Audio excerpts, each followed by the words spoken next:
பகைத்தீர் என்று உங்களுக்கு அநேக தரம் சொன்னேன்.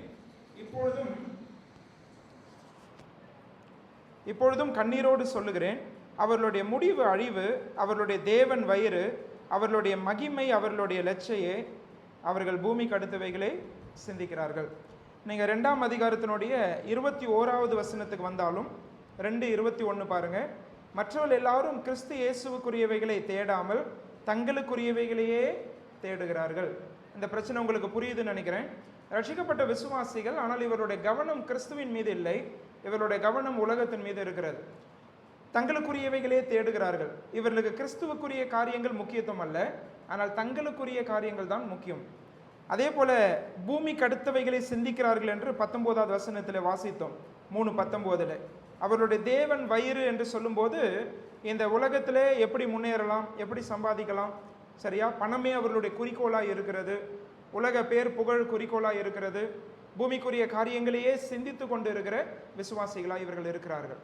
இப்படிப்பட்டவர்களும் நம்முடைய விசுவாச வாழ்க்கையிலே நம்ம கிறிஸ்துவுக்குள் நிலைத்திருப்பதற்கு நமக்கு சவால்களாய் இருக்கிறார்கள். சபையிலே அப்படிப்பட்ட விசுவாசிகள் நிச்சயம் இருக்க முடியும். எல்லாரும் ஆவிக்குரியவர்கள் என்று சொல்லிவிட முடியாது. மாம்சத்துக்குரிய விசுவாசிகள் நிச்சயம் இருக்கத்தான் செய்கிறார்கள், சரியா. இப்படிப்பட்ட சவாலும் பிலிப்பு பட்டணத்தில் இருக்கக்கூடிய சபைக்கு வந்தது. ஒன்று, போதகங்கள் மூலமாய், வேற்று உபதேசங்கள் மூலமாய், மாற்று போதனைகள் மூலமாய் அங்கே சவால்கள் வந்தது.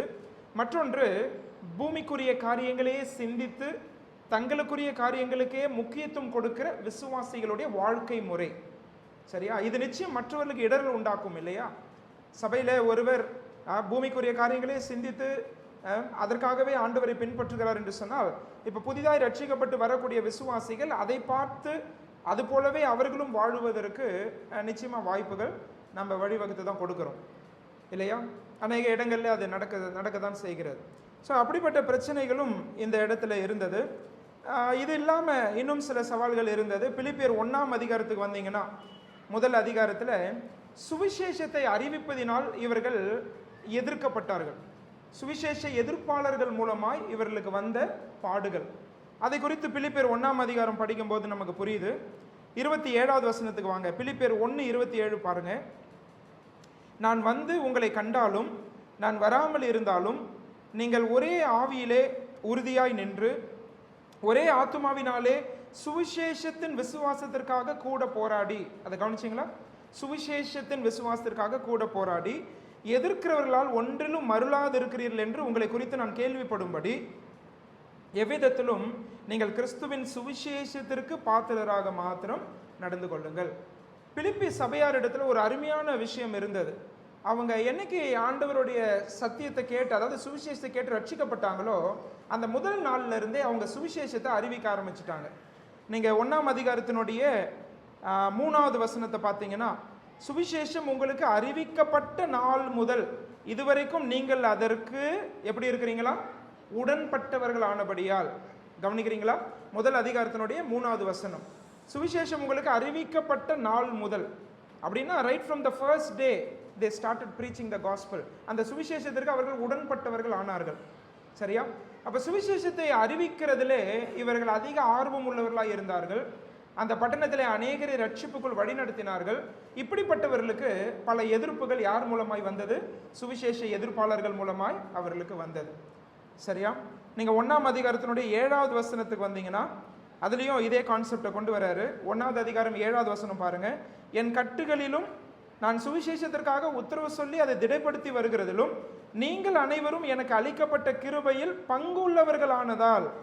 அதை கவனிச்சிங்களா, நீங்களும் இதற்கு என் கூட கை கோர்த்தீங்க அப்படின்னு சொல்றாரு. எதுல கை கோர்த்தீங்க அப்படின்னு சொல்றாருன்னா, என் கட்டுகளிலும் நான் சுவிசேஷத்திற்காக உத்தரவு சொல்லி அதை திடப்படுத்தி வருகிறதிலும் நீங்கள் அனைவரும் என்ன செய்தீங்க, நீங்க வந்து பார்ட்னர்ஷிப் கொடுத்தீங்கன்னு சொல்லி சொல்றாரு.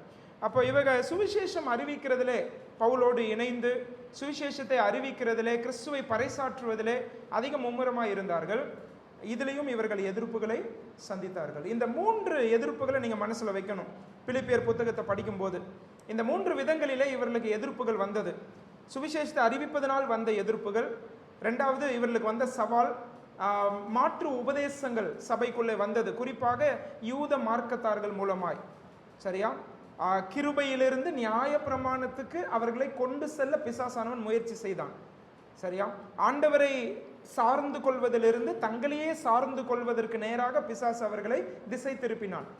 நியாயப்பிரமாணம் சுய நீதியை தான் கொண்டு வரும் இல்லையா? ஆனா கிருபை அல்லது ஆண்டவர் இயேசு கிறிஸ்துவில் வைக்கக்கூடிய விசுவாசம் தேவனுடைய நீதியை ஒரு மனிதனுக்கு கொண்டு வரும். இந்த கான்செப்ட் எல்லாம் நிறைய இங்க சொல்லித்தரார் பிலிப்பியர் படிக்கும்போது. இப்போ இப்படிப்பட்ட உபதேசங்களும் சபைக்குள்ள வந்தது. எல்லாத்த விட ரொம்ப முக்கியமா 3ஆம் அதிகாரத்தில் நம்ம படிச்சது போல உலக சிந்தை உள்ள விசுவாசிகள். சரியா? பாருங்க, ஒரு சபையை கர்த்தர் ஒரு இடத்துல வச்சிருக்கிறாருன்னா, பரலோக சிந்தையோடு நான் வாழுவதற்கு உங்க வாழ்க்கை எனக்கு சவால் கொடுக்கணும். அதுக்காக தான் திருச்சபையை இங்க வச்சிருக்கிறார். நான் இந்த சபையில ஒரு அங்கத்தினராக இருக்கிறேன்னு சொன்னா, உங்களை பார்க்கும்போது, சக விசுவாசிகளை பார்க்கும்போது எனக்கு எப்படிப்பட்ட சவால் வரணும் என் வாழ்க்கையிலன்னா, பரலோக சிந்தை உள்ளவர்களாக எப்படி அந்த பிரதரால மட்டும் வாழ முடியுது, எப்படி இவரால் மட்டும் கிறிஸ்துவுக்குரிய காரியங்களுக்கு இவ்வளோ முக்கியத்துவம் கொடுக்க முடியுது, எப்படி இந்த உலகம் வெறும் ஒரு வாடகை வீடு, உண்மையாகவே என்னுடைய வீடு பரலோகத்தில் தான் இருக்கிறது என்று வாயளவில் மட்டுமல்ல வாழ்க்கை அளவிலும் இவர்கள் எப்படி வாழுகிறார்கள் என்று நான் மற்ற விசுவாசிகளை பார்த்து நான் ஆண்டவரை நேசிக்க முற்படுவேனானால், நான் அப்படிப்பட்ட சவால்கள் எனக்கு கிடைக்குமானால், அதுதான் கர்த்தர் எதிர்பார்க்கிற ஒரு திருச்சபை. பக்கத்தில் எதுக்காக உங்க பக்கத்தில் சகோதர சகோதரிகள் ஆண்டவர் வச்சிருக்கிறாருன்னா, நீ உங்களுக்கு இப்படிப்பட்ட மோட்டிவேஷன் அவங்க மூலமா கிடைக்கணுன்றதுக்காக தான். ஆனா பிலிப்பி பட்டணத்தில் இப்படிப்பட்ட ஆபத்து இருந்து கொண்டு இருந்தது. பவுல் சொல்லும்போது 3ஆம் அதிகாரத்தில் நீங்க பார்த்தீங்கன்னா 17வது வசனம் பாருங்க. 17வது வசனத்தில் ரொம்ப அருமையா அதில் சொல்றார். 3:17 பாருங்க. சகோதரரே, நீங்கள் என்னோடே கூட பின்பற்றுவர்களாகி நாங்கள் உங்களுக்கு வழிகாட்டுகிறபடி நடக்கிறவர்களை மாதிரியாக நோக்குங்கள். கவனிச்சிங்களா? நாங்கள் உங்களை வழிகாட்டுகிறபடி சிலர் நடக்கிறாங்க சபையில, அவங்கள நீங்க என்ன செய்யுங்க, மாதிரியா நோக்குங்கள் அப்படின்னு சொல்றார். There were good examples also. சபையில நல்ல சாட்சிகள் இருக்கிறார்கள், சபையில நல்ல மாதிரிகள் இருக்கிறார்கள், நல்ல ரோல் மாடல்ஸ் இருக்கிறாங்க, அவங்கள பாருங்கன்னு சொல்றார். ஆனா அதை சொல்லிட்டு தான் அடுத்தது சொல்றாரு, அநேகர் வேறு விதமாய் நடக்கிறார்கள், அவங்களுக்காக நான் கண்ணீரோடு எழுதுகிறேன்னு சொல்றாரு. அவங்களுக்காக பவுல் அழுகுறாரு. ஏன்னா அவங்க ரட்சிக்கப்பட்டவங்க, ஆனா நோக்கத்தை மறந்து வாழுகிறார்கள். ஆண்டவர் எதற்காக அவர்களை தெரிந்தெடுத்தாரோ அந்த நோக்கத்தை மறந்தவர்களாய் உலக காரியங்களிலே சிக்குண்டு இந்த பூமிக்குரிய காரியங்களை மேன்மையாக எண்ணி அவர்கள் மண்ணுக்காக மாணிக்கத்தல்ல, மாணிக்கத்துக்காக இல்லையா என்ன செய்யறாங்க, மண்ணை பிடிச்சுக்கிறாங்க. நம்ம பாடுறோம் இல்லையா, மண்ணுக்காக மாணிக்கத்தை விட்டுட மாட்டேன். சரியா? ஆனா இவங்க மாணிக்கத்தை பிடிச்சிட்டு இருக்கிறதே மண்ணுக்காக தான். ஆண்டவர் இயேசு கிறிஸ்துவை விசுவாசித்து வருகிறார்கள் சில விசுவாசிகள். எதற்காக என்றால், என்னை ஆண்டவர் இப்படி உயர்த்தணும், எனக்கு ஆண்டவர் இப்படிப்பட்ட உலக மேன்மைகளை கொடுக்கணும், அதுக்காக மட்டுமே கிறிஸ்துவை பின்தொடர்கிற விசுவாசிகள் ஏராளம் உண்டு. சரியா? இந்த பூமிக்குரிய காரியங்களுக்காக மட்டும் கிறிஸ்துவை பின்பற்றுவதாய் விசுவாசிகள் இருப்பார்களானால் எல்லாரை காட்டிலும் அவர்கள் பரிதபிக்கப்பட்டவர்களாக இருப்பார்கள். கொரிந்தியர்ல பவுல் எழுதுறார். பிரியமானவர்களே, மேன்மையான அழைப்பு நமக்கு உண்டு. சரியா? ஆனா இதுக்கெல்லாம் சவால் கொடுக்கிறபடி நம்ம வாசித்த அந்த வசனத்துக்கே வந்துருங்க. பிலிப்பியர் 4:1, கர்த்தருக்குள் நிலைத்திருங்கள், அதுதான் முதல் புத்திமதி. அப்ப கர்த்தருக்குள் நிலைத்திருப்பதற்கு என்னெல்லாம் சவால்கள் பிலிப்பு விசுவாசிகளுக்கு வந்தது என்று சொன்னால், இந்த 3 விதங்களில் வந்தது. பூமிக்குரிய சிந்தையுள்ள விசுவாசிகள் மூலமாய் இவர்களுக்கு தோழமை அழுத்தங்கள், நெருக்கடிகள். நம்மள அது நடக்குது இல்லையா? பாரு, நானும் தான் வேலை செய்கிறேன், அவரும் தான் வேலை செய்கிறார், அவர் ஒரு வீடு கட்டிட்டாரு, நான் இன்னும் வீடு கட்டாமல் இருக்கிறேன். சரியா?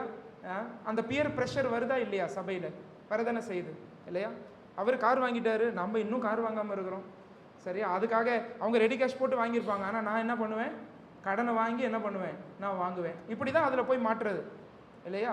பெரிய பெரிய லோன்ஸில் மாற்றுறது, இன்ஸ்டால்மெண்ட்ஸில் மாற்றுறது, பெரிய பெரிய கடன்களில் மாற்றுறது. எல்லா சபையிலும் விசுவாசிகளுக்கு இந்த பிரச்சனை உண்டு. அப்போ இங்கே என்ன மிஸ் பண்ணுறோம், நம்ம எங்கே தவறுறோம் அப்படின்னா, பரலோக சிந்தையுள்ள விசுவாசிகள் சிலர் சபையில் உண்டு, அவர்கள் நமக்கு உற்சாகம் ஊட்டுகிறார்கள். ஆனால் அப்படிப்பட்டவர்களே நம்ம பார்க்க தவறிடுறோம்.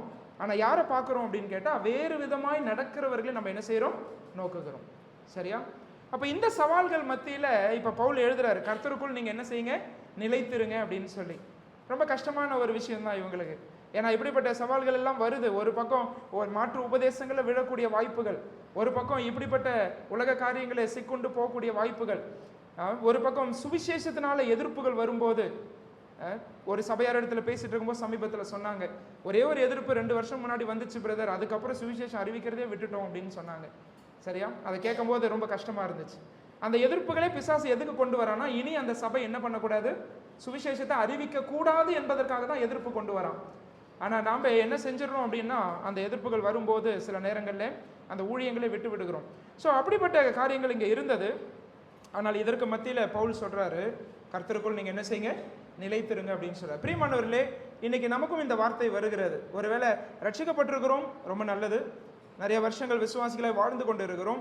கர்த்தருக்குள் நாம் எப்படி நிலைத்திருக்கிறோம்? கர்த்தருக்குள் நிலைத்திருப்பதற்கு வரக்கூடிய தடைகள், உங்கள் சபைக்கு என்ன தடைன்றதை நீங்கள் தான் சிந்திக்கணும். சரியா? பிலிப்பு பட்டணத்தில் இப்படிப்பட்ட தடைகள் இருந்தது, இப்படிப்பட்ட சவால்கள் இருந்தது. இதன் மத்தியிலே அவர்கள் நிலைத்திருக்க வேண்டும் என்றால் கர்த்தர் கொடுத்திருக்கிற வேத வசனத்திலே அவர்கள் ஊன்று கட்டப்பட வேண்டியது அவசியமாக இருந்தது. ஆண்டவர் நிறைய உபகரணங்களை நம்மளுக்கு கொடுத்திருக்கிறார். ரட்சிக்கப்படுற நமக்கு கிறிஸ்துவுக்குள் நிலைத்திருக்க, கிறிஸ்துவை நேசிக்க பலவிதமான உதவி பொருட்களை ஆண்டவர் தந்திருக்கிறார். நம்முடைய கையில் வேத புஸ்தகத்தை ஆண்டவர் தந்திருக்கிறார். நமக்கு ஜெப வாழ்க்கையை கொடுத்திருக்கிறார், சபை கூடுகையை கொடுத்திருக்கிறார் இல்லையா? நல்ல உதாரணங்கள் இப்போதான் சொன்னார் பவுல், எங்களை பின்பற்றுங்கன்னு சொல்றார். நாங்கள் மாதிரிகளா சிலரை காண்பிக்கிறோம், அவங்கள பின்பற்றுங்கன்னு சொல்றார். அப்படிப்பட்ட நல்ல எக்ஸாம்பிள்ஸ் சபையில் வச்சிருக்கிறார். சரியா? இதெல்லாம் நம்மளை என்ன உற்சாகப்படுத்துது அப்படின்னு கேட்டால், கர்த்தருக்குள் நிலைத்திருக்க, பரலோக சிந்தையோடு வாழ, மேலானவைகளை தேட, பரலோகத்துக்குரியவைகளை நாட, சரியா, அநீதியான உலக பொருளால் பரலோகத்திலே சிநேகிதரை சம்பாதிக்க நம்மை உத்வேகப்படுத்துகிறது, உற்சாகப்படுத்துகிறது. இதை நல்லா பயன்படுத்துகிறோமா அப்படின்றதான் கேள்வி. சரியா? பாருங்க, வேத புஸ்தகம் நமக்கு காண்டோர் கொடுத்திருக்கிறார். இதை நல்லா பயன்படுத்துகிறோமா? தினந்தோறும் வேதத்தை படிக்கிறோமா? வேத வசனத்துக்கு கீழ்ப்படியணுன்ற மனசோடு கூட ஒப்பு கொடுக்குறோமா? வசனத்தை கேட்கணும், அதை ஏற்றுக்கொள்ளணும், அதற்கு என்ன செய்யணும்? கீழ்ப்படியணும் இல்லையா? வேத வசனம் நம்முடைய வாழ்க்கையில் ரொம்ப முக்கியமானது. சத்திய வார்த்தைகள் மிகவும் அவசியமானது. நாம் எப்படி வாழணும் அப்படின்றத ஒரு மனிதனோ ஒரு மதமோ நமக்கு சொல்லித்தர வேண்டிய அவசியம் இல்லை. ஆனால் வேத புஸ்தகத்தில் கர்த்தர் நமக்கு எழுதி கொடுத்திருக்கிறார். ஸோ இப்படிப்பட்ட ஏதுக்களை பயன்படுத்தி நம்ம கர்த்தருக்குள்ள என்ன செய்யணும்? நிலைத்திருக்கிறவர்களாய் காணப்பட வேண்டும். சபை கூடுகையை சிலர் விட்டு விடுகிறது போல நாமும் விட்டு விடாமல், சரியா, அன்புக்கும் நற்கிரியைகளுக்கும் நாம் ஏவப்படும்படி ஒருவரை ஒருவர் கவனித்து ஒருவருக்கு ஒருவர் புத்தி சொல்ல கடவுள். இதான் முதல்ல நம்ம கற்றுக்கிறது. கர்த்தருக்குள் நிலைத்திருக்கிறீங்களா? உங்களுக்கு எப்படிப்பட்ட சவால்கள் வருகிறது? ஒருவேளை கிறிஸ்துவை ஏற்றுக்கொண்டதனால் நீங்கள் புறக்கணிக்கப்பட்டீர்களா? ஒருவேளை தனிமைப்படுத்தப்பட்டிருக்கிறீர்களா? உங்களுடைய உறவினர்களிடத்திலிருந்து உங்களுக்கு எதிர்ப்புகள் வருகிறதா? அல்லது இந்த சமுதாயத்தில் வாழக்கூடிய மற்றவர்கள் மூலமாய் உங்களுக்கு எதிர்ப்புகள், புறக்கணிப்புகள் வருகிறதா? எப்படிப்பட்ட சவால்களை நீங்கள் சந்திக்கிறீர்கள்? அல்லது பூமிக்குரிய சிந்தை எனக்கு கர்த்தரோடு நெருங்கி போவதற்கு தடையாக இருக்கிறதா? அல்லது ஒரு சில உபதேசங்களில் நான் சிக்கிக் கொள்கிறேனா? மாற்று உபதேசங்களில் அதை சிந்தித்து பார்க்க வேண்டியது அவசியமாக இருக்குது. அதை சிந்தித்து நம்மை நாமே ஒப்பு கொடுப்போமானால், கர்த்தர் கொடுத்திருக்கிற ஏதுக்களை சரியாய் பயன்படுத்துவோமானால், கர்த்தருக்குள் நிச்சயமாய் நிலைத்திருக்கக்கூடிய ஒரு வாழ்க்கையை கர்த்தர் நமக்கு கொடுப்பார். we should stand firm. சரியா? இந்த கடைசி நாட்களில் ஆண்டவரை விட்டு விலக்குவதற்கு அநேக விதங்களில் பிசாசுடைய தந்திரங்கள் நம்மை தேடி வரதான் செய்கிறது. சரியா? ஆனால் அவனுடைய தந்திரங்கள் நமக்கு தெரியாதவைகள் அல்ல. அதை புரிஞ்சுக்கணும்னா பைபிள் படிக்கணும். அப்போ தான் பிசாசுடைய தந்திரங்கள் என்னன்றது நமக்கு தெரியும். சரியா? அதை புரிஞ்சு நம்ம சரியான விதத்தில் நடக்க ஆண்டவர் நமக்கு உதவி செய்யட்டும். இது முதல் வசனம். அடுத்தது 2-3 வசனங்களுக்கு வந்தீங்கன்னா, கர்த்தருக்குள் ஒரே சிந்தையாக இருங்கள் அப்படின்றது தான் புத்திமதி. முதல்ல நீங்கள் எழுதியிருப்பீங்க, கர்த்தருக்குள் நிலைத்திருங்கள் அப்படின்னு 1வது வசனம். 2வது கர்த்தருக்குள் ஒரே சிந்தையாக இருங்கள். 2-3 வசனங்கள்ல இந்த புத்திமதியை பவுல் சொல்றார். வசனங்களை பாருங்க. 2-3 வசனங்கள் யாராவது வாசிக்கிறீங்களா?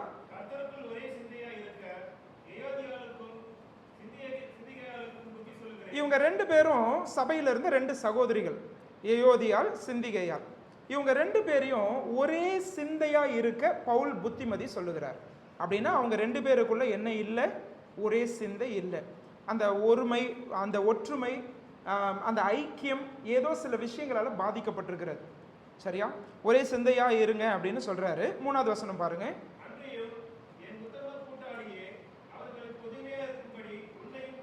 என் உத்தம கூட்டாளியே. யார் அந்த உத்தம கூட்டாளி என்பது நமக்கு இங்க புலப்படலை, அதை அப்படியே விட்டுருவோம். ஆனா ஒருவரை பவுல் சொல்றாரு, நீ அவங்களுக்கு ஹெல்ப் பண்ணுப்பான்னு சொல்றாரு. என் உத்தம கூட்டாளியே, அவர்களுக்கு உதவி செய். சரியா? அவங்க 2 பேருக்குள்ள ஒருமனப்பாடு கெட்டு போயிருக்கு. அதை சரி செய்ய ஒருவரிடத்தில் பவுல் என்ன செய்யறார்? கேட்டுக்கொள்கிறார், உதவி கேட்டுக்கொள்கிறார். சரி, வேண்டிக் கொள்ளுகிறேன். இவங்க எப்படிப்பட்டவர்களா இருந்திருக்கிறாங்க பாருங்க. கிளெமெந்தோடும்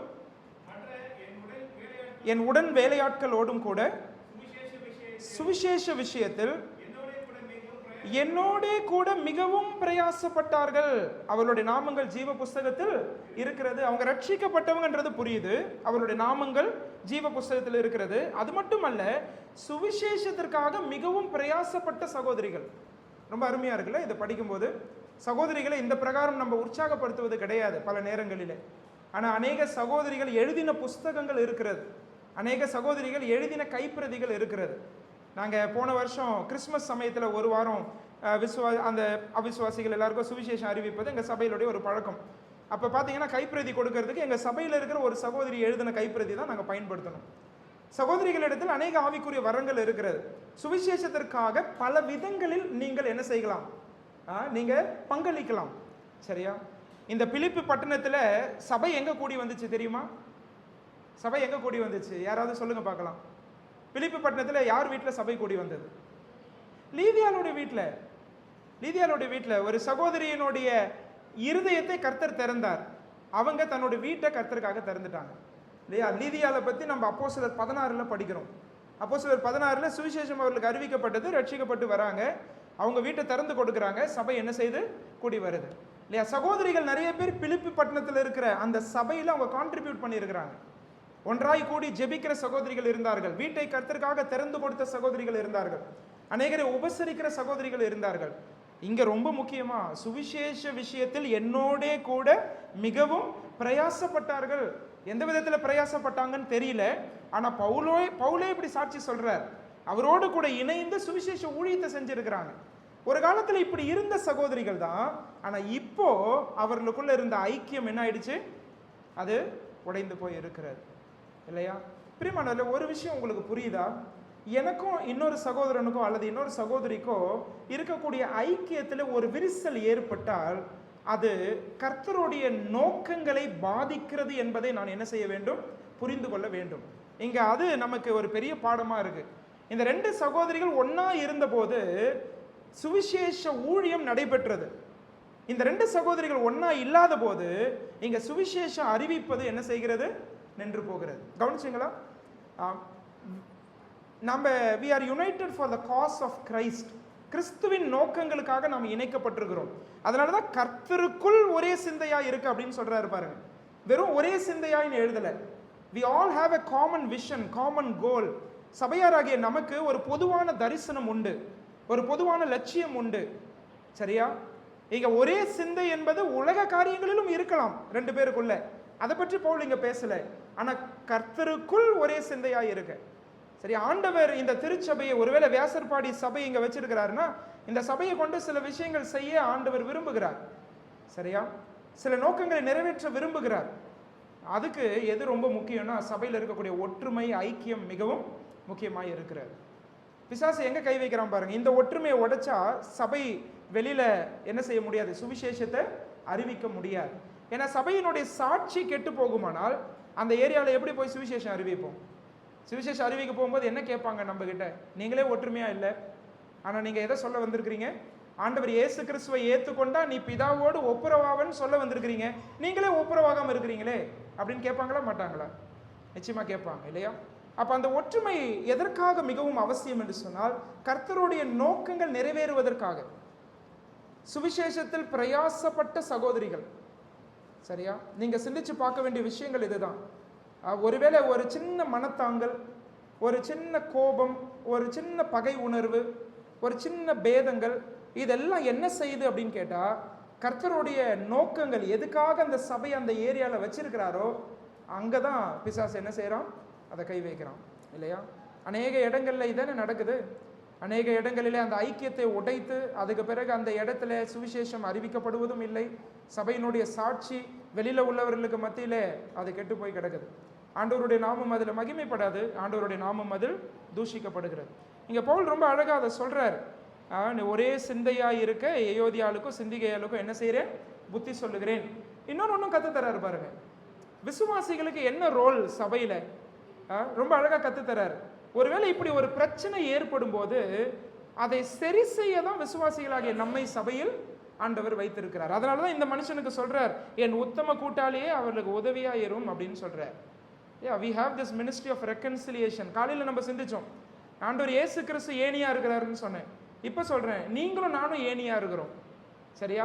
ஆண்டவர் இயேசு கிறிஸ்து மட்டும் வானத்துக்கும் பூமிக்கும் ஏணி இல்லை, நீங்களும் நானும் என்னவா இருக்கிறோம்? ஏணியா இருக்கிறோம். சரியா? ஏன்னா இயேசு கிறிஸ்து ஒப்புரவாக்குதலின் ஊழியத்தை நிறைவேற்றினார். அவருடைய சிலுவை மரணம் நம்மை பிதாவோடு இணைத்தது. இப்ப அதே ஒப்புரவாக்குதலின் ஊழியத்தை கர்த்தர் நமக்கு கொடுத்திருக்கிறார். சரியா? நாம சிந்திச்சு பார்க்கணும். ஒருவேளை இந்த ஒப்புரவாக்குதலின் ஊழியத்தில் ஈடுபட கர்த்தர் நம்மை அழைத்திருக்க நாம் எப்படிப்பட்ட விஷயங்களை செய்து கொண்டு இருக்கிறோம் என்பதை சிந்திக்க வேண்டும். ஒருவேளை விஷயம் சின்னதா இருக்கும். சரியா? அந்த பிரிவு பெருசாவதற்கு நான் என்ன செஞ்சிடக்கூடாது? நான் காரணமா இருந்துடக்கூடாது. சரியா? அந்த சின்ன பிரச்சனைனா அதை சரி செய்வதற்கு நான் காரணமா இருக்கணும்.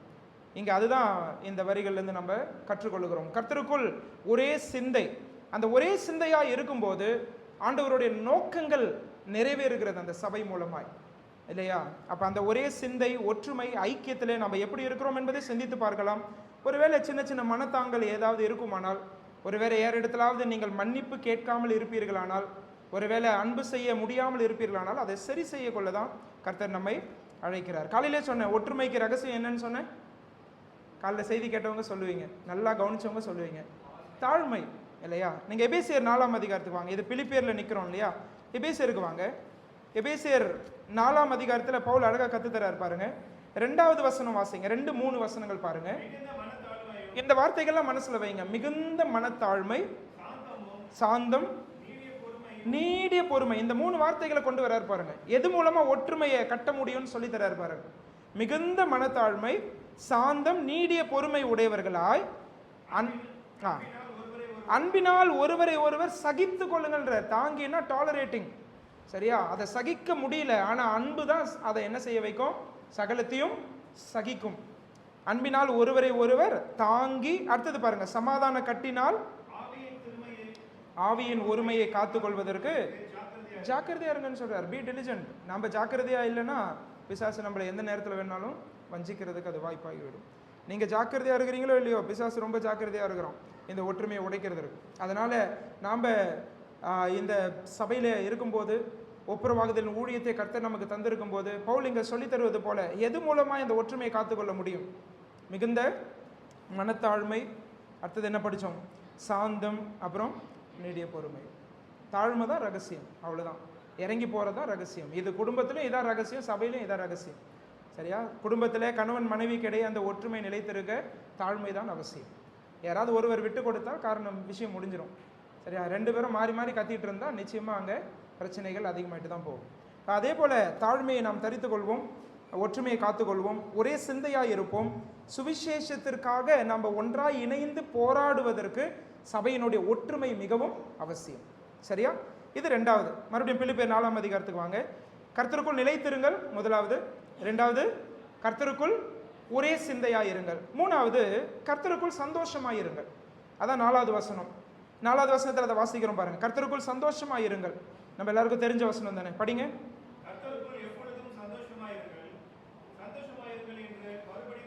இப்போ ஆச்சரியம் என்ன அப்படின்னா, சிறையிலிருந்து இதை எழுதுறாரு. இது நமக்கு தெரியும் இல்லையா? சிறைச்சாலை கடிதங்கள் கிபி 60லேருந்து 62 அந்த 2 வருஷங்கள்ல தான் அந்த சிறைச்சாலை கடிதங்கள் எழுதினார். எபேசியர், பிலிப்பியர், பிலமோன், கொலோசேர்.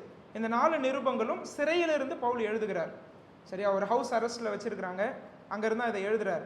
இப்போ சூழ்நிலை சரியா இல்லை பவுலுக்கு. ஆனால் இந்த நிருபத்தில் அடிக்கடி அவர் பயன்படுத்துகிற வார்த்தை என்னன்னா, நீங்கள் மகிழ்ச்சியாக இருங்க, சந்தோஷமாக இருங்க அப்படின்னு பயன்படுத்துகிறார். இங்கேயே ஒரு பாடத்தை நம்ம கற்றுக்கிறோம். கிறிஸ்தவ வாழ்க்கையிலே சந்தோஷம் சூழ்நிலைகளால் நிர்ணயிக்கப்படுவதல்ல, தெய்வ உறவினால் நிர்ணயிக்கப்படுவது. இதை நல்லா புரிஞ்சுக்கோங்க. சரியா? கிறிஸ்தவ வாழ்க்கையில சந்தோஷம், மகிழ்ச்சி எதனால இல்லை? சூழ்நிலைகளால இல்லை. சரியா? ஆனா எதுல இருக்குது? தெய்வ உறவினால தான் அந்த சந்தோஷம் வரும். சரியா? உலகத்துல எப்படி சந்தோஷம்? உலகத்துல கர்த்தரை அறியாதவர் மத்தியில அவங்க சந்தோஷமா இருக்கணும்னா என்னெல்லாம் இருக்கணும்? என்ன இருக்கணும்? என்ன இருந்தா சந்தோஷம் இருக்கும்? என்னப்பா இந்த பதில் சொல்ல இவ்வளோ நேரம் ஆகுது? என்ன இருந்தா சந்தோஷம் இருக்கும் உலகத்துல? உலக காரியங்கள்ல. சரி, பணம் இருந்தா சந்தோஷம் இல்லையா? யாரும் அதெல்லாம் சொல்ல மாட்டீங்களே. உங்க யாருக்கும் அது மேல ஆசையே கிடையாதுன்னு நினைக்கிறேன். இல்லை, நம்மலாம் அதிக ஆவிக்குரியவர்கள். பணம் இருந்தா சந்தோஷம். அப்புறம் பதவி இருந்தால் சந்தோஷம், வெரி குட். பதவி இருந்தால் சந்தோஷம், பேர் புகழ் இருந்தால் சந்தோஷம், உறவினர்கள் இருந்தால் சந்தோஷம், சாதகமான சூழ்நிலைகள் இருந்தால் சந்தோஷம் இல்லையா, ஒரு சொந்த வீடு இருந்தால் சந்தோஷம், வியாதி இல்லாத உடம்பு வாழ்க்கை இருந்தால் சந்தோஷம் இல்லையா, இப்படி தானே சந்தோஷம் உலகத்தில். ஆனால் கிறிஸ்தவர்களுக்கு அப்படி இல்லை. நல்லா கவனிங்க, விசுவாசிகளுக்கு அப்படி இல்லை. இப்போ உலகத்தில் கர்த்தரை அறியாதவர்களுக்கு சூழ்நிலைகளால் தான் சந்தோஷம். ஆனால் விசுவாசிகளுக்கு சூழ்நிலைகளால் அல்ல, தேவ உறவினால் தான் அந்த சந்தோஷம். சரியா? சூழ்நிலைகள் பாதகமாக இருந்தாலும் சந்தோஷமாக இருக்க முடியுமா? விசுவாசிகள் நிச்சயமாக இருக்க முடியும். அதனால தான் இந்த மனுஷன் சிறையில் இருக்கும்போதே எப்படி எழுதுறாரு அப்படின்னா, கர்த்தருக்குள் நீங்கள் என்ன செய்யுங்க, எப்பொழுதும் சந்தோஷமாக இருங்கள் அப்படின்னு எழுதுறாரு. ஆபகுக் சொல்றாரு, அத்திமரம் துளிர் விடாமற் போனாலும், ஆட்டு மந்தை முதலற்று போனாலும், அதெல்லாம் உங்களுக்கு தெரியும், கர்த்தருக்குள் நான் மகிழ்ச்சியாக இருப்பேன் இல்லையா, கர்த்தருக்குள் நான் மகிழ்ச்சியாக இருப்பேன். அது மூலமாக தான் ரெவன்யூ அந்த நாட்களில் சம்பளம்லாம் அது மூலமாக தான். இப்போ அவர் சொல்கிறார், அத்திமரம் துளிர் விடலை அப்படின்னா வருமானம் கிடையாது. ஆட்டு மந்தை முதலற்று போனாலும் வருமானம் இல்லாமல் போகுது, ஆனாலும் நான் கர்த்தருக்குள்ள என்ன செய்கிறேன், சந்தோஷமாக இருக்கிறேன்னு சொல்கிறார். நிறைய இடங்களில் இது போல் நம்ம வாசிக்கிறோம். இந்த பிலிப்பு பட்டணம்னு சொல்லும்போது நமக்கு நிச்சயமாக ஒன்று ஞாபகம் வரும்.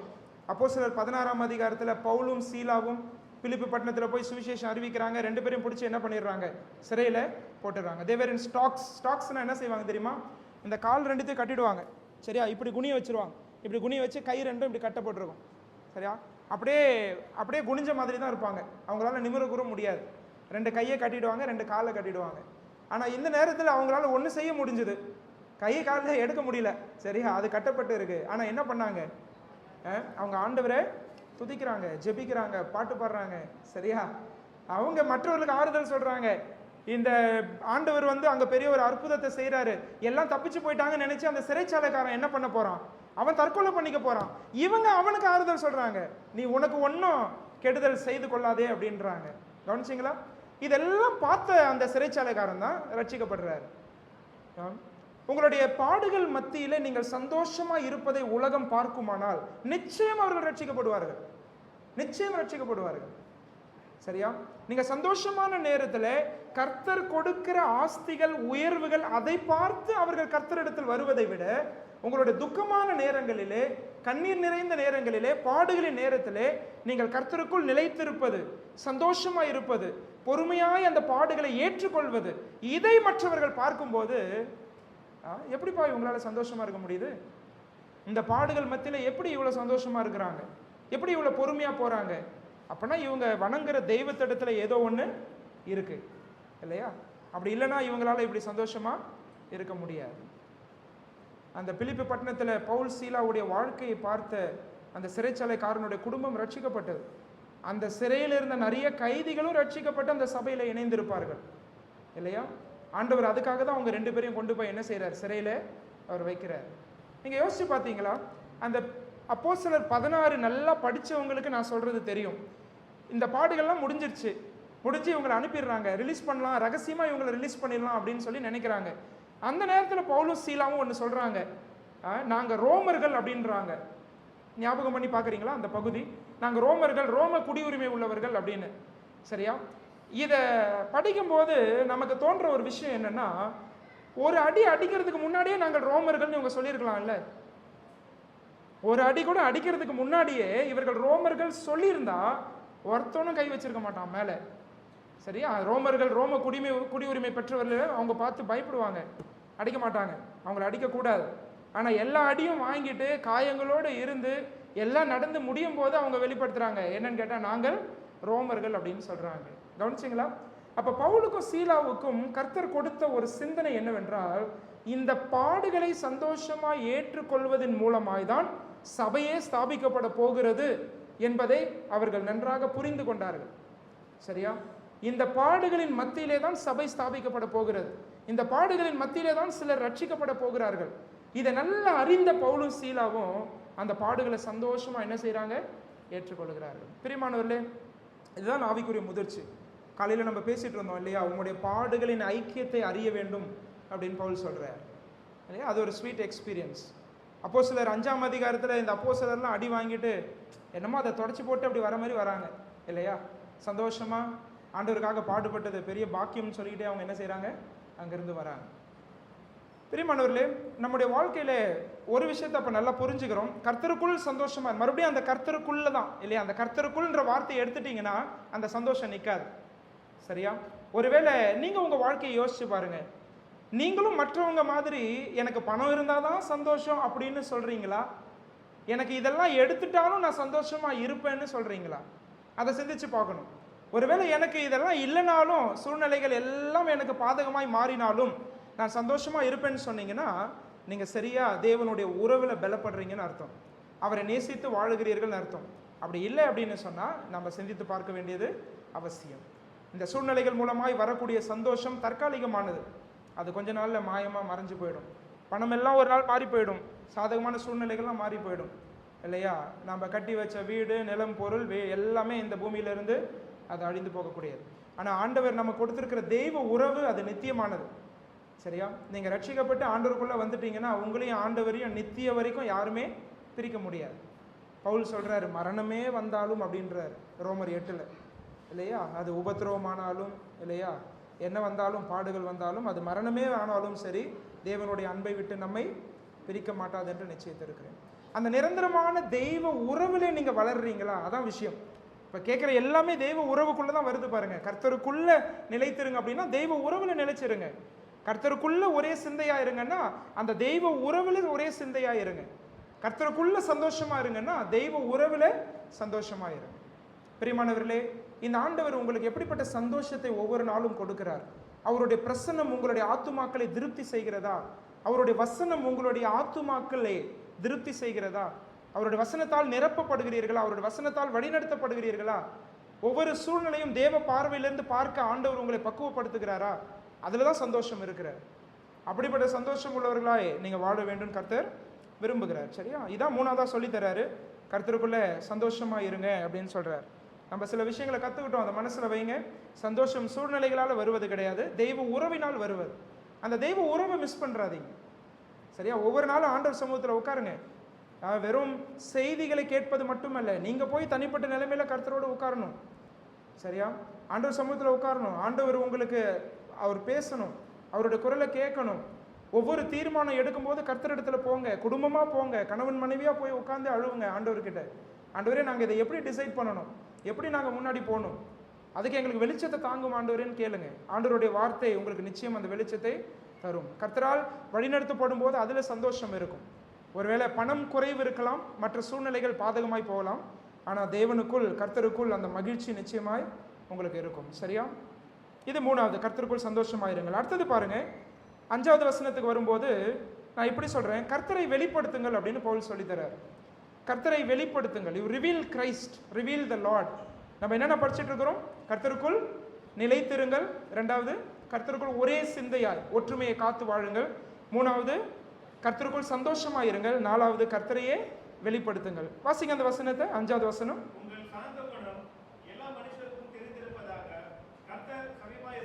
எவ்வளவு அருமையான வசனம் பாத்தீங்களா? உங்கள் சாந்த குணம் எல்லா மனுஷருக்கும் தெரிந்திருப்பதாக. சரியா?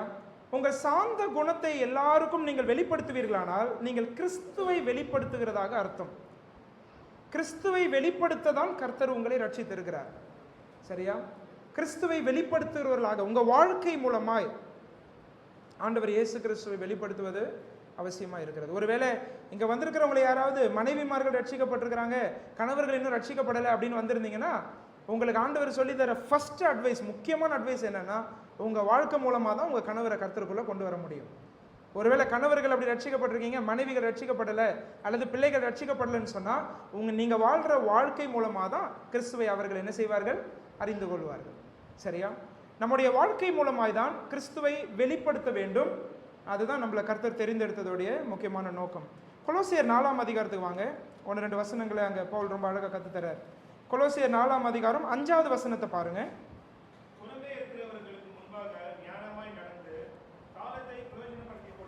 எவ்வளோ அழகாக சொல்லித்தரார் பாருங்க. புறம்பே இருக்கிறவர்கள் சொன்னால் ரட்சிக்கப்படாத நம்முடைய நண்பர்கள். சரியா? சபைக்கு வெளியே இருக்கிறவர்கள், கிறிஸ்துவுக்குள் அவங்க வரல, வெளியே இருக்கிறாங்க. அந்த புறம்பே இருக்கிறவர்களுக்கு முன்பாக எப்படி நடங்கன்னு சொல்லித்தரார் பாருங்க. ஞானமாய் நடந்து, வாக் இன் விஸ்டம், ஞானமாய் நடங்க. இந்த சிந்தை நமக்கு இருக்குதா? ஒருவேளை நீங்க வேலைக்கு போறீங்க, எத்தனை பேர் இப்படி ஜெபம் பண்றீங்க? ஆண்டவரே, என்னோட வேலை செய்கிறவர்கள் கிறிஸ்துவை அறிந்து கொள்ள வேண்டும், அவர்களுக்கு நான் கிறிஸ்துவை வெளிப்படுத்த வேண்டும் அப்படின்ற உண்மையான ஜெபத்தோடு எத்தனை பேர் வேலைக்கு போகிறீங்க? ஒருவேளை நான் ஒரு வீட்டில் இருக்கிறேன், என்னை சுற்றி நிறைய பேர் இருக்கிறாங்க, இவங்களுக்கு சுவிசேஷத்தை அறிவிக்க ஒரு வாய்ப்பு உண்டாக்கி தாங்க ஆண்டவரே அப்படின்னு எத்தனை பேர் ஜெபிக்கிறீங்க? அந்த வாய்ப்புகளை கர்த்தர் ஏற்படுத்தி தந்திருக்கிறாரா? நீங்கள் அதை பயன்படுத்தி இருக்கிறீங்களா? அதுதான் இந்த ஞானமாக நடக்கிறது. ஞானமாக நடக்கிறது நம்ம வாழ்க்கை மூலமாய் வாய்ப்புகளை தேட வேண்டும். அவர் ரொம்ப அழகாக சொல்லித்தரார் பாருங்க. ஞானமாய் நடந்து காலத்தை பிரயோஜனப்படுத்திக் கொள்ளுங்கள். அதாவது கர்த்தர் கொடுக்கிற வாய்ப்புகளை பிரயோஜனப்படுத்துங்க. சரியா? அவங்க முன்னாடி சாட்சியா வாழுங்க. அவர்களோடு நட்பு ஏற்படுத்துங்கள், அவர்களோடு உறவுகளை ஏற்படுத்துங்கள், அவர்களுக்கு உதவி செய்யுங்கள். உங்களுடைய வாழ்க்கையில எந்தெந்த விதங்களிலெல்லாம் கிறிஸ்துவை வெளிப்படுத்த முடியுமோ. சரியா? ஒரு ஆத்துமாவை பார்க்கும்போது, ஒரு நபரை பார்க்கும்போது வெறும் ஆவிக்குரிய நிலைமையில மட்டும் அவரை பார்க்காதீங்க. அவருக்கு 4 விதமான தேவைகள் உண்டு. சரியா? ஒன்று சரீர தேவை, இன்னொன்று மன ரீதியான உணர்வு ரீதியான தேவை, இன்னொன்று சமுதாய தேவை, இன்னொன்று ஆவிக்குரிய தேவை. இந்த 4 விதங்களிலும் இந்த 4 தேவைகளையும் பூர்த்தி செய்வதுதான் சுவிசேஷம். நான் சொல்வது புரியுதா? இந்த 4 தேவைகளையும் பூர்த்தி செய்வதுதான் சுவிசேஷம். இதை நல்லா புரிஞ்சுக்கணும். சரியா? That is holistic gospel. அப்படிதான் ஒரு நபரை பார்க்கணும். அப்படி பார்க்கும்போது நீங்க என்ன செய்வீங்க அப்படின்னா, அவருடைய ஆத்துமாவை குறித்து மட்டும் இல்ல, அவருடைய சரீரத்தை குறித்து, அவருடைய உணர்வு ரீதியான தேவைகளை குறித்து, அவருடைய சமுதாய தேவைகளை குறித்து கரிசனை உள்ளவர்களாய் நீங்கள் இருப்பீர்கள். ஆண்டவர் இயேசு கிறிஸ்து இதை செய்தார். அநேக இடங்கள்ல இதை செய்கிறார் இல்லையா? ஆண்டவர் இயேசு கிறிஸ்து போய் ஒரு நபரை சந்திக்கும் போது இந்த தேவைகள் எல்லாம் சந்திக்கப்பட்டுச்சான்னு கேட்டால் எல்லாம் சந்திக்கப்பட்டுச்சு. சரீர பிரகாரமாய் அவர்களுக்கு சுகம் கொடுக்கிறார். சமுதாயத்தால் ஒதுக்கப்பட்டவர்கள் என்ன செய்யறாங்க? மறுபடியும் சமுதாயத்தினர் அவர்களை ஏற்றுக்கொள்ளுகிறார்கள். ஒரு முறை ஒரு குஷ்டரோகியை சுத்தமாக்கின பிறகு யார்கிட்ட போய் காமிக்க சொல்லி சொன்னார்? ஒரு ஆசாரியன் கிட்ட போய் காண்பிக்க சொல்லி சொல்றாரு. ஏன் ஆசாரியன்கிட்ட காமிக்க சொல்றாரு? ஆசாரியன் எல்லாத்தையும் அனலைஸ் பண்ணி பார்ப்பார். சரியா? இந்த குஷ்டரோகம் எல்லாம் சரியாயிடுச்சா பார்ப்பார். அவனுக்கு தலையிலிருந்து கால் வரைக்கும் குஷ்டரோகம் இருக்கு. இதெல்லாம் சரியாயிடுச்சுன்னா இனி அவன் சமுதாயத்துக்கு வெளியில வாழ வேண்டாம், உள்ள போய் அவன் என்ன செய்யலாம்? அந்த மக்களோடு வாழலாம். யோசிச்சு பாருங்க, அந்த குஷ்டரோகி எத்தனை வருஷம் பிரிஞ்சு இருந்திருப்பான் அவன் சமுதாயத்தை விட்டு. அவன் இடத்துல அக்கறை செலுத்த ஒரு நபர் கூட கிட்ட வந்திருக்க மாட்டாங்க. ஒரே நாத்தம் அடிச்சிருக்கோம் இல்லையா? அந்த பக்கம் யார் அவனை கண்டுருப்பா? யாரும் கண்டிருக்க மாட்டாங்க. அப்படிப்பட்ட ஒரு நிலைமை தான். ஆனா ஆண்டவர் இப்ப என்ன செய்யறாரு பாருங்க, அவனுடைய சமுதாய தேவையை அங்க சந்திக்கிறார். இவன் சமுதாயத்தை விட்டு ஒதுக்கப்பட்டவனாய், தள்ளப்பட்டவனாய், புறக்கணிக்கப்பட்டவனாய் இருக்கிறான். இப்ப ஆண்டவர் அவனை என்ன செய்யறாருன்னா, எந்த சமுதாயம் அவனை ஒதுக்குச்சோ அதே சமுதாயம் அவனை ஏற்றுக்கொள்ள உதவி செய்கிறார். சரீர தேவையும் சந்திக்கிறார், அவனுடைய வியாதியும் சுகமாக்குறார், உணர்வு ரீதியான தேவையை சந்திக்கிறார். நிறைய பேருக்கு இன்னைக்கு மனக்கவலைகள் தானே, வீட்டுக்கு வீடு மனக்கவலைகள் தான், கஷ்டங்கள் தான் இல்லையா? நிறைய டிப்ரெஷன்ஸ் தான் இன்னைக்கு. அந்த மனக்கவலைகள் அதுக்கான தீர்வும் ஆண்டவராகிய இயேசு கிறிஸ்துவாய் இருக்கிறார். நீங்க ஒரு நபரை இப்படி பார்க்கும்போது என்ன செய்வீங்க அப்படின்னு கேட்டால், ஆண்டவர்கிட்ட ஜெபிப்பீங்க. ஆண்டவரே, எனக்கு இதுக்காக தானே வேலை கொடுத்துருக்கிறீங்க, இதுக்காக தானே பணத்தை கொடுத்துருக்கிறீங்க, இதுக்காக தானே நல்ல வீடு கொடுத்துருக்கிறீங்க, இதுக்காக தானே வாகனம் கொடுத்துருக்கிறீங்க. அப்போ இதெல்லாம் நான் யாருக்காக பயன்படுத்த போறேன்னா, கர்த்தரை அறியாத என்னுடைய நண்பர்களுடைய இந்த தேவைகள்லாம் சந்திக்க நான் என்ன செய்ய போறேன்? பயன்படுத்த போறேன். சரியா? உங்களுடைய அறிவு சுவிசேஷத்திற்காக பயன்படுகிறதா?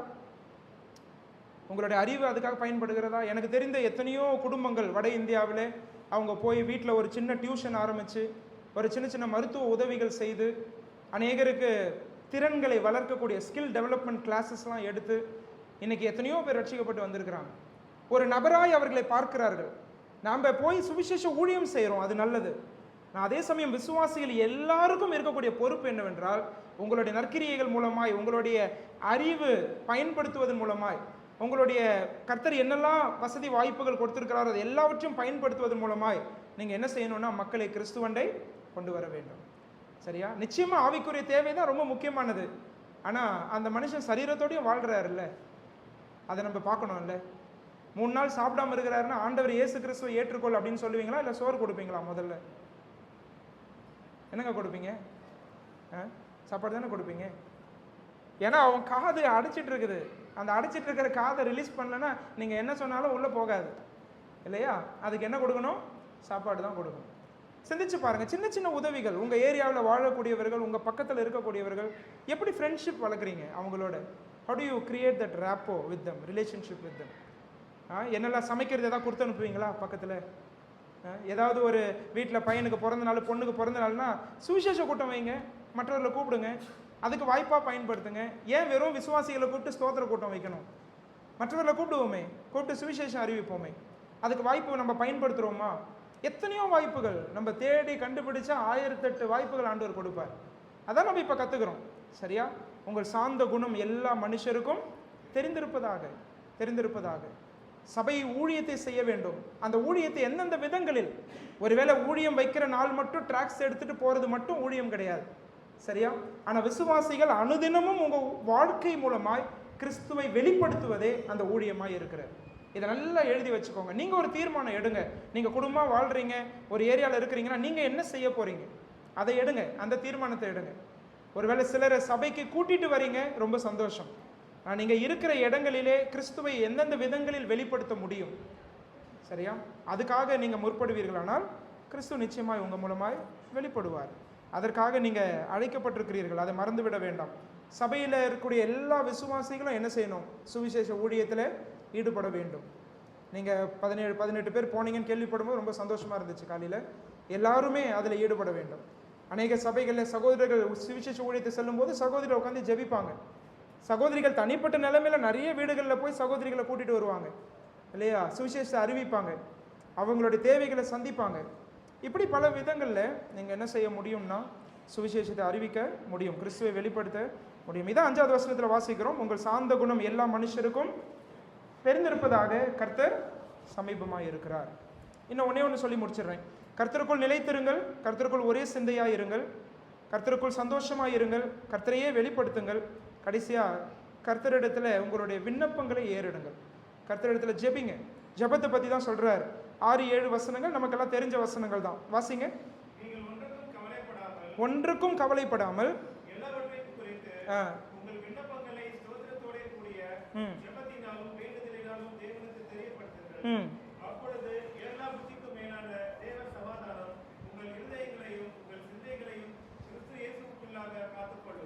பாருங்க, இருதயங்களையும் சிந்தைகளையும் அடக்கி ஆளுகிற அந்த திறன் அல்லது அடக்கி ஆளுகிற சக்தி யார் இடத்துல இருக்குன்னா ஆண்டவர் இடத்துல தான் இருக்கு. சரியா? அதை எவ்வளோ அழகாக கொண்டு வர்றாரு பாருங்க. இருதயங்கள், சிந்தைகள், அந்த சிந்தை மனசு இல்லையா? இன்னைக்கு மனசு தானே பெரிய பிரச்சனை. அந்த மனசு, இருதயம், இது கர்த்தருக்குள்ள சந்தோஷமா இருக்கணும். அங்கே வாசிக்கிறோம், எல்லா புத்திக்கும் மேலான தேவ சமாதானம் அந்த இருதயங்களையும் சிந்தைகளையும் ஆட்கொள்ள வேண்டும் என்றால் அதற்கு தீர்வு என்னன்னு சொல்லித்தரார் 6வது வசனத்தில். ஜெபம் தான் அதற்கு தீர்வாக இருக்கிற. எல்லாவற்றையும் கர்த்தருக்கு தெரியப்படுத்துங்கள், தேவனுக்கு தெரியப்படுத்துங்கள் சொல்றார். சரியா? கவலைக்கான மருந்து ஜெபம் என்று கற்றுத்தருகிறார். நீங்கள் ஒன்றுக்கும் கவலைப்படாமல் ஆனால் என்ன செய்யுங்க? ஜெபிங்கன்னு சொல்றார். சரியா? ஜெபிங்கன்னு சொல்லும்போது ஸ்தோத்திரம்ன்ற வார்த்தையும் பயன்படுத்துறாரு பாருங்க. உங்கள் விண்ணப்பங்களை ஸ்தோத்திரத்தோடே கூடிய ஜெபத்தினாலும் வேண்டுதலினாலும். சரியா? வரக்கூடிய பாடுகளுக்காக, கஷ்டங்களுக்காக ஆண்டவருக்கு நன்றி சொல்ல பழகிக்கோங்க.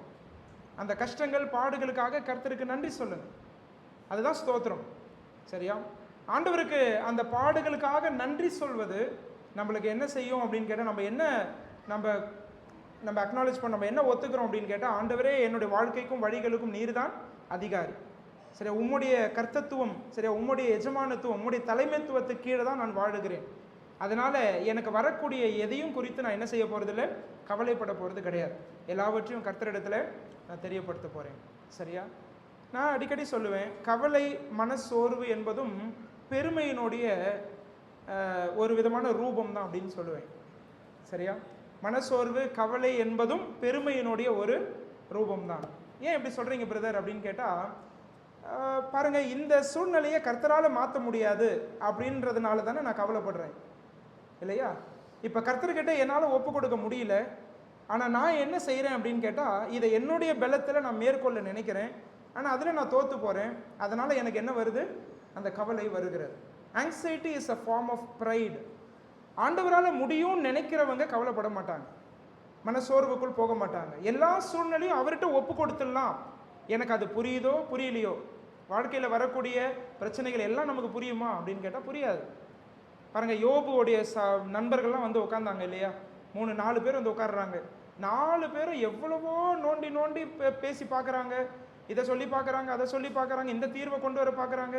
3 பேர் ஒட்டாரமாக நின்னாங்க. யோபு, நீ ஏதோ பாவம் பண்ணியிருக்கிற, இல்லைனா உனக்கு இந்த பாடுகள் வராது அப்படின்னாங்க. சரியா? ஒருத்தவர் மட்டும் அவன் பாவம் பண்ணலப்பா, ஆனால் அவன் ஆண்டவருக்குள்ள பொறுமையாக இருக்கிறானே, அதுவே ஒரு பெருமையை கொண்டு வந்துடுது, அதனால தான் கர்த்தர் அவனுக்கு கற்றுத்தரார் அப்படின்னு இன்னொருத்தவர் வந்து சொல்கிறார். இவங்க யாருமே என்ன செய்யலை அப்படின்னு கேட்டால், யோபுக்கு வந்த பிரச்சனைக்கான உண்மையான காரணம் என்னன்றதை யாருமே புரிஞ்சிக்க முடியல. சரியா?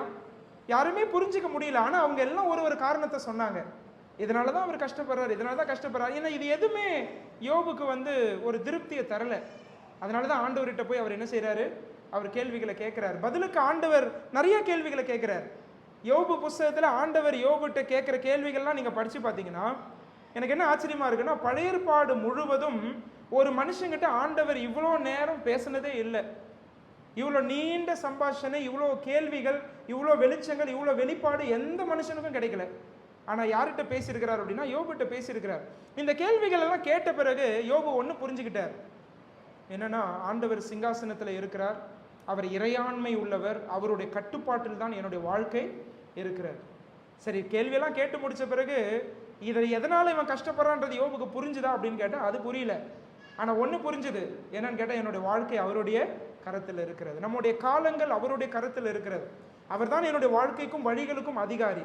எனக்கு புரியுதோ புரியலையோ என்னுடைய வாழ்க்கையில் நடக்கிற அனைத்தும் அவருடைய கட்டுப்பாட்டில் இருக்கிறது அப்படின்னு புரிஞ்சுக்கிற ஒரு விசுவாசி நிச்சயமாக கவலைப்பட வேண்டிய அவசியம் கிடையாது.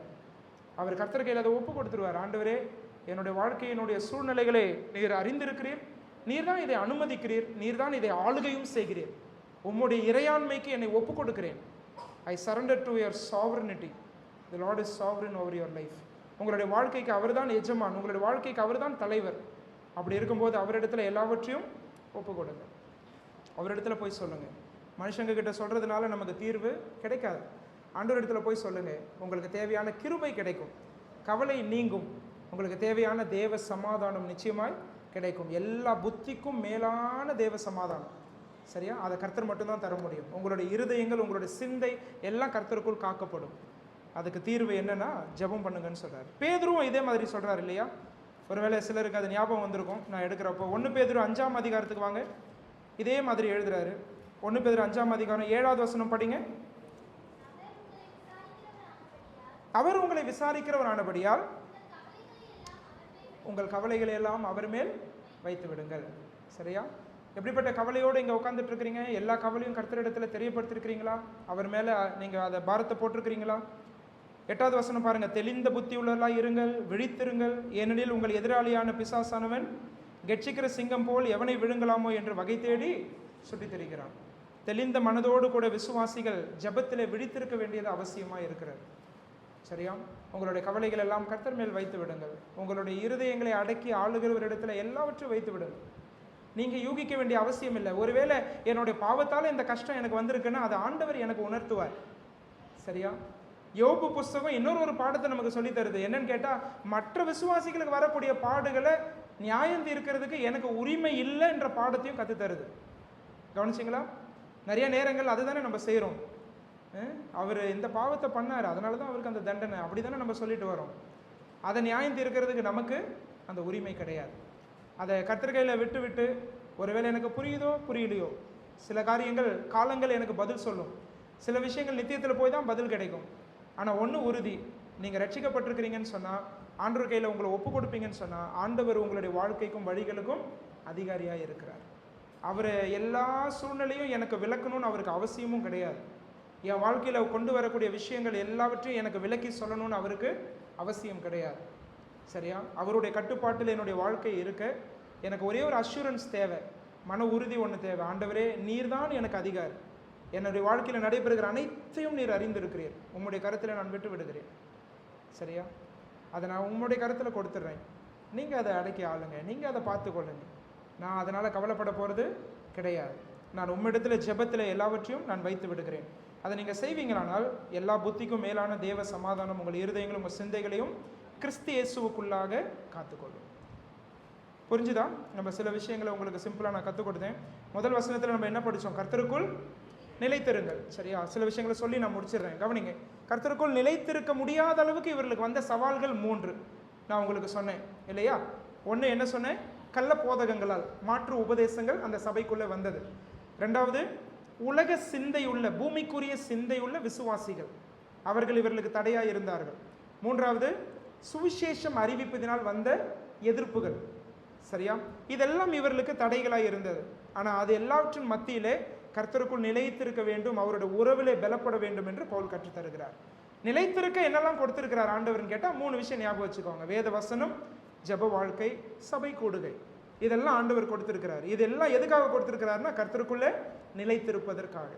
வேத வசனத்தை நல்லா தியானிங்க, வார்த்தைக்கு முக்கியத்துவம் கொடுங்க, ஆண்டவர் உங்களோடு பேச அனுமதிங்க.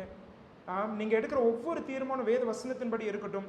அப்படியா ஒப்பு கொடுக்கிற விசுவாசி நிச்சயமாய் கர்த்தருக்குள் எந்த சூழ்நிலையிலும் விழுந்து போகாதபடிக்கு இடறி போகாதபடிக்கு அவங்க கர்த்தருக்குள்ள என்ன செய்ய முடியும்? நிலைத்திருக்க முடியும். ரெண்டாவதா படித்தோம், கர்த்தருக்குள்ள ஒரே சிந்தையாயிருங்கள். 2 சகோதரிகள் பிலிப்பி பட்டணத்தில், யோதியால், சிந்திகையால். 2 பேரும் ரட்சிக்கப்பட்டவங்க. அவங்க பேர் ஜீவ புஸ்தகத்தில் இருக்குன்னு சொல்றாரு. அது மட்டுமல்ல, சுவிசேஷ விஷயத்தில் மிகவும் பிரயாசப்பட்டவர்கள். ஆனால் இப்போ இந்த ஒற்றுமை குறைவால, ஐக்கிய குறைவால அவங்களால என்ன பண்ண முடியல? கர்த்தருக்கு மகிமையை கொண்டு வர முடியல. அவருடைய வாழ்க்கையில் எங்கேயோ தோய்ந்து போய் இருக்கிறார்கள். பிசாசு எங்கேயோ கை வச்சுட்டான். சரியா? அதில் ஒப்புரவாகலை, அவங்க மன்னிப்பு கேட்கல, அந்த ஒற்றுமையை காத்து கொள்ளலை. அதனால சபை பாதிக்கப்பட்டிருக்கிறது. சரியா? இப்போ பவுல் அவங்களுக்கு உதவி செய்யும்படி இன்னொரு சகோதரனுக்கு புத்தி சொல்லுகிறார். பிரியமானவர்களே, இது ரொம்ப ரொம்ப முக்கியம், ரொம்ப ரொம்ப முக்கியம். சபையானது அந்த ஒற்றுமையை காத்து, சரியா, தாழ்மையின் மூலமாய் மற்றவர்களை நம்மை விட மேன்மையாக எண்ணி அந்த ஐக்கியத்தை நாம் காத்து கொண்டு அந்த இடத்துல திருச்சபை சாட்சியாக இருக்குமானால், சபை விசுவாசிகள் சாட்சியாக இருப்பீர்களானால், நிச்சயமாய் சுவிசேஷ ஊழியத்தில் மிகவும் பிரயாசப்பட்டு அதுக்கான பலன்களையும் உங்கள் சபை நிச்சயமாய் காணும். அந்த ஒற்றுமை இங்கே உடைச்சானா வெளியில் சுவிசேஷம் அறிவிக்க சபையால் முடியாது. அதை நல்லா புரிஞ்சுக்கணும். ஓகே, 3வது படித்தோம், கர்த்தருக்குள்ள சந்தோஷமாக இருங்க. சரியா? அதில் ஒரு முக்கியமான விஷயத்தை புரிஞ்சுக்கிட்டோம். சூழ்நிலை அல்ல, தெய்வ உறவு தான் எனக்கு சந்தோஷம். சரியா? சூழ்நிலைகள் எவ்வளோ மோசமாக இருந்தாலும் பரவாயில்ல, இன்னும் ஆண்டவருக்குள்ள சந்தோஷமாக இருக்க முடியுமா? நிச்சயமாக முடியும். காலைதோறும் உடைய கிருபையினால் எங்களை திருப்தியாக்கும்னு மோசே எப்போ ஜெபிச்சார் தெரியுமா உங்களுக்கு? மோசையோட சூழ்நிலை தெரியுமா உங்களுக்கு? சங்கீதம் 90 இதை எழுதுறாரு. எப்போ எழுதுறாரு தெரியுமா? மோசே பார்த்ததெல்லாம் ஒன்று தான். நான் ஒரு சின்ன கணக்கு போட்டு பார்த்துட்டு இருந்தேன். எகிப்திலேருந்து வெளியில் வந்த இஸ்ரவேல் மக்கள் நிறைய லட்சம் இல்லையா, 6 லட்சம் ஆண்கள், இதெல்லாம் படிக்கிறோம் இல்லையா? இதெல்லாம் நீங்கள் எடுத்து 40 வருஷம் நடக்கிறாங்க. இந்த 40 வருஷத்தில் சராசரியாக எத்தனை பேர் செத்து போயிருக்கணும் அப்படின்னு நீங்கள் கணக்கு போட்டு பாருங்களேன். இத்தனை பேரும் விழுந்து போனாங்க இல்லையா? இத்தனை பேரையும் ஆண்டவர் அடித்தார். ஒரு சில பேர் மட்டும்தான் உள்ளே நுழைஞ்சாங்க, அந்த 2 பேர் மட்டும்தான். ஆனால் இப்போ இவங்க இத்தனை பேர் இறந்தாங்களே, சராசரியாக கணக்கு பார்த்தா ஒரு நாளைக்கு 40 பேர் இறந்துருக்கணும். On an average in a day 40 people must have died. 40 பேர் இறந்துருக்கணும். அப்படி தான் இறந்தாங்கன்னு சொல்லலை, ஒரே சம்பவத்தாலையும் நிறைய பேர் இறந்து போனாங்க, அது நமக்கு தெரியும். ஆனால் ஆவரேஜாக பார்க்கும்போது இத்தனை பேர் செத்து போயிருக்கணும். அப்படின்னா மோசேக்கு என்ன வேலை இருந்திருக்கும்னு நினைக்கிறீங்க? இவங்கெல்லாம் நடந்து வரும்போது அவங்க சவங்கள் விழ விழ மண்ணை நோண்டி புதைச்சிட்டு வந்துக்கிட்டே இருக்கணும். இதான் வேலை. புரியுதா? உங்களால் யோசிக்க முடியுதா? கற்பனை செய்து பார்ப்பீங்களா பைபிள் படிக்கிறப்போ? இப்படி தான் இருந்திருக்கும் அவருக்குங்க. ஆனால் இதன் மத்தியில் மோசே சொல்கிறாரு, காலைதோறும் உடைய கிருபையால் என்னை திருப்தியாக்குன்னு சொல்கிறாரு. இந்த மனுஷனை பாருங்க, சுற்றி நடக்கிறதெல்லாம் சாவு தான், விழுறதெல்லாம் பிணம் தான், போகும்போது எல்லாத்தையும் அடக்கம் பண்ணிட்டு போயிட்டே இருக்கிறாங்க. இவ்வளவு பாடுகள், இவ்வளோ கஷ்டங்கள், சோர்வுகள் எல்லாம் அழுதுருப்பாங்க இல்லையா? ஆனால் இதன் மத்தியில் இந்த மனுஷன் தனியாக கர்த்தரோடு செலவு பண்ணுகிற அந்த நேரம், அவருடைய அந்த இடத்த விட்டு வெளியிலே வராத ஒருவனாய் இவன் இருந்தான். இவனை பார்த்த யோசுவா அவர் போய் அங்கே உட்காந்துக்கிறார் அந்த கூடாரத்தில். அதுக்கு மேலே அவர் என்ன செய்ய மாட்டார்? வெளியிலே வரமாட்டார். கவனிச்சிங்களா? சுத்தி மோசமான சம்பவங்கள் தான், சுத்தி அழுகையும் அங்கே சோர்வுகள் தான். ஆனால் அதன் மத்தியில் கர்த்தரை அனுபவிக்கிற ஒரு தேவ மனுஷன். இது நடக்குமா அப்படின்னு கேட்டால் நிச்சயமாக நடக்கும். தெய்வ உறவு அப்படிப்பட்ட அனுபவம் தான். அந்த அனுபவத்தை நம்ம அனுபவிக்கிறவங்களால சூழ்நிலைகள் எத்தனை பாதகமாக இருந்தாலும் அவங்க சந்தோஷமாய் இருக்க முடியும். இழப்புகள் வந்தாலும் சந்தோஷம் இருக்கும். சரியா? மரணம் வந்தாலும் அதில் என்ன இருக்கும்? சந்தோஷம் இருக்கும். மரணத்துக்காக ஸ்தோத்திர கூட்டம் வைக்கிற ஒரே கும்பல் கிறிஸ்தவ கும்பல் மட்டும்தான். சரியா? வேற யாருமே வைக்க மாட்டாங்க. ஏன் மரணத்துக்காக ஸ்தோத்திரம் பண்ணுறோம்? ஏன்னா இதை விட நல்ல இடத்துக்கு அவர் போயிட்டார். சரியா? அதனால ஆண்டவருக்கு ஸ்தோத்திரம். இங்கே தான் கண்ணீரோடு இருக்கிறாங்க, இங்கே தான் கவலையோடு இருக்கிறாங்க, ஆனால் இதை விட நல்ல இடத்துக்கு அவர் என்ன செய்கிறாரு? போகிறார். கர்த்தருக்குள் தான் அந்த சந்தோஷம். நல்ல மனசில் வச்சுக்கோங்க. தெய்வ உறவு உங்களுக்கு அந்த சந்தோஷத்தை கொடுக்குதா, சூழ்நிலைகள் சந்தோஷம் கொடுக்குதா? இதை நீங்கள் தான் யோசிச்சு பார்க்கணும். சரியா? அதை சரி செய்யுங்க. ஓகே, இது 3வது. 4வது என்ன படித்தோம்? கர்த்தருக்குள்ளே கர்த்தரையே அறிவியுங்கள், சரியா, வெளிப்படுத்துங்கள் அப்படின்னு படித்தோம். உங்கள் சாந்த குணம் எல்லாருக்கும் தெரிந்திருப்பதாக. நீங்கள் தீர்மானம் எடுங்க, எந்தெந்த விதங்களில் கிறிஸ்துவை வெளிப்படுத்துறீங்க.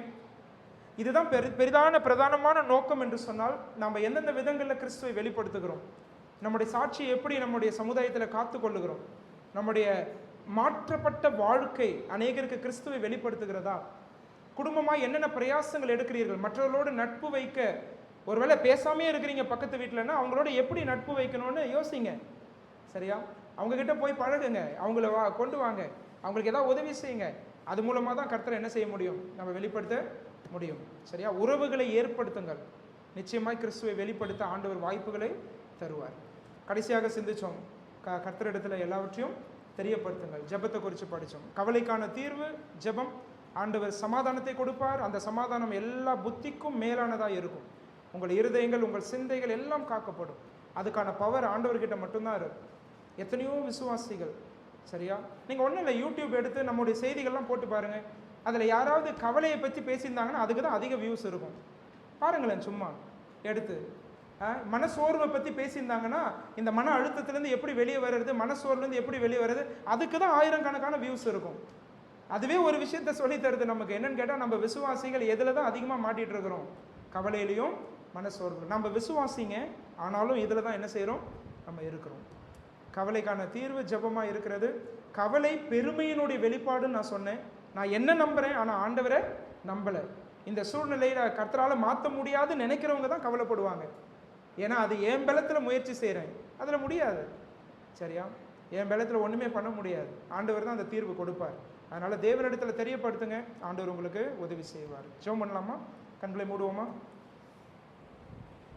ஆண்டவரே, எங்களுக்கு கொடுத்த புத்திமதிகளுக்காக ஸ்தோத்திரம். பிலிப்பியர் 4ஆம் அதிகாரத்தில் பவுல் சொன்ன வார்த்தைகள் எங்களுடைய வாழ்க்கைக்கு ஏற்றதாக இருக்கிறதற்காக நன்றி செலுத்துகிறோம். ஆண்டவரே, நாங்கள் கர்த்தருக்குள் நிலைத்திருக்க உதவி செய்யும். உங்களுடைய உறவிலே பலப்பட, உண்மை நேசிக்கக்கூடிய பிள்ளைகளாய் வாழ கிருபை செய்தலும்.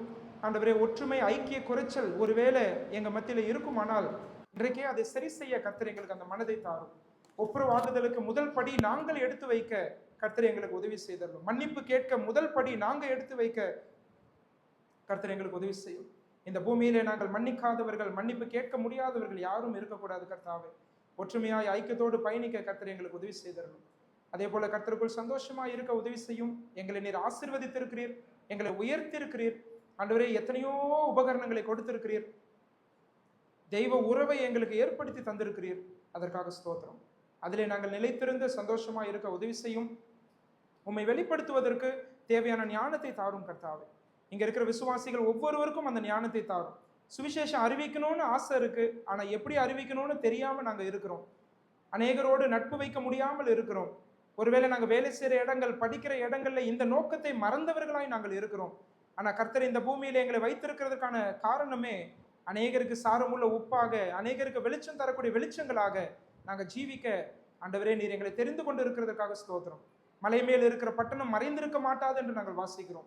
அநேகருக்கு கிறிஸ்துவை வெளிப்படுத்தக்கூடிய மலை மேல இருக்கிற பட்டணமாய் நாங்கள் திகழ கர்த்தர் எங்களுக்கு உதவி செய்தோம். எங்களுக்கு கொடுத்திருக்கிற ஜெப வாழ்க்கைக்காக ஸ்தோத்திரம். ஆண்டவரே, எங்களுடைய கவலைகள் எல்லாவற்றையும் தாங்கிக் கொள்ள நீர் இருக்கிறீர், அதற்காக ஸ்தோத்திரம். எங்கள் பாரத்தை எல்லாம் உண்மையில் வைத்து வைக்க கர்த்தர் எங்களுக்கு உதவி செய்யும். மன சோர்வுகள், மனக்லேசங்கள், கவலைகள், கண்ணீர் இதெல்லாவற்றையும் எங்களை விட்டு நீக்கி போட்டுறணும்.